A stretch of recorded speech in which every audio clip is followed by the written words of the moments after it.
Assalamualaikum warahmatullahi wabarakatuh. Hello, welcome back to YouTube channel Mai. Selamat pagi, salam sehat untuk kita semua. Yang terhormat kepada Ibu Ima Kurniastuti STMT selaku dosen mata kuliah Fisika Kesehatan dan Biokimia. Dan salam kenal kepada seluruh viewers YouTube saya. Di sini saya akan menjelaskan tentang materi pengaturan suhu tubuh. Apa sih itu? Nah, sebelum masuk materi, saya ingin memperkenalkan diri terlebih dahulu. Ingat nggak kata pepatah, tak kenal maka tak sayang? Perkenalkan, nama saya Yanita Ciptaning Pawestri, NIM 123012501, saya kuliah di Universitas Nahdlatul Ulama Surabaya. Saya mengambil jurusan S1 Kebidanan Ali Jogja. Nah, ini yang tadi tanya, apa itu pengaturan suhu tubuh? Pengaturan suhu tubuh adalah suatu proses fisiologis yang kompleks yang dilakukan oleh organisme untuk mempertahankan suhu internal yang optimal agar fungsi tubuh dapat berjalan dengan efisien. Contoh suhu dalam kehidupan sehari-hari yang sering kita temui nih. Suhu yang ada di sekitar kita, misalnya suhu udara saat siang lebih tinggi dibanding malam hari, ya kan? Bener kan? Nah, ada juga suhu es batu yang lebih rendah daripada air panas. Alat ukur suhu yang biasanya kita buat ngukur itu disebut termometer. Termometer lebih akurat dibandingkan meraba dengan tangan karena menunjukkan angka yang jelas. Nah, jenis-jenis termometer ini ada 3. Ada termometer klinis untuk suhu tubuh, termometer suhu rendah untuk mengecek suhu rendah, termometer digital untuk di rumah.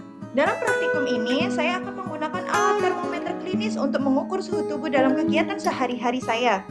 Dan tentunya tepat pengukuran suhu tubuh dalam bagian yang sama, yaitu ketiak sebelah kiri. Nih, saya jelaskan sedikit terlebih dahulu ya, aktiviti saya yang akan saya lakukan untuk pengukuran suhu. Mulai dari tidur malam, bangun dini hari, mandi pagi, berolahraga, kuliah siang tetapi dalam keadaan belum makan, mandi malam dengan air hangat, dan bangun lagi di pagi hari. Yuk kita mulai uji praktikumnya. Stay tune terus ya. Tidur malam. Pada saat mau tidur malam pukul 10, suhu tubuh mencapai 35,9. Hal tersebut disebabkan oleh tubuh yang mengalami hipotermia ringan. Kenapa sih kok bisa terjadi? Karena saat tidur suhu tubuh manusia akan turun 1-2 derajat Celcius nih teman-teman. Daripada suhu di siang hari yang kalau kita melakukan aktivitas seperti biasa. Suhu mulai turun saat menjelang malam karena suhu tubuh mempersiapkan untuk tidur dengan nyenyak. Kemudian bangun dini hari. Pada saat bangun dini hari untuk melakukan sholat malam pukul 3:15, suhu tubuh mencapai 35,7 derajat Celcius. Hal itu dikarenakan tubuh mengalami hipotermia ringan lagi. Mengapa sih hipotermia terus? Ketika tubuh kehilangan panas lebih cepat daripada yang dihasilkannya. Penyebab hipotermia paling umum adalah paparan kondisi cuaca dingin dari luar atau dinginnya lingkungan pada pukul 3:15. Mandi pagi. Saat mandi pagi, yaitu pukul 6, suhu tubuh mencapai 35,2 yang menunjukkan bahwa suhu tubuh juga mengalami hipotermia ringan.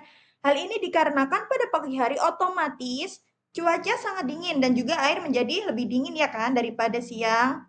Maka tubuh juga mengalami penurunan suhu. Olahraga.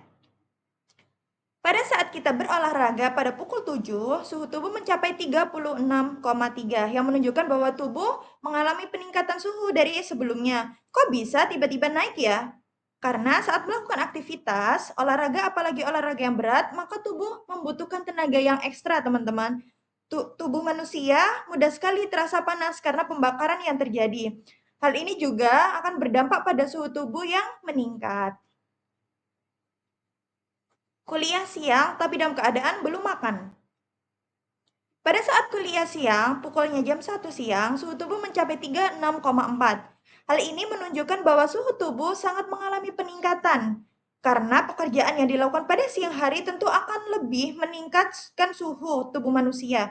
bila dibandingkan pada waktu pagi hari. Peningkatan suhu tubuh pada siang hari akan dikontrol oleh hipotalamus dengan cara mengeluarkan suhu tubuh melalui evaporasi.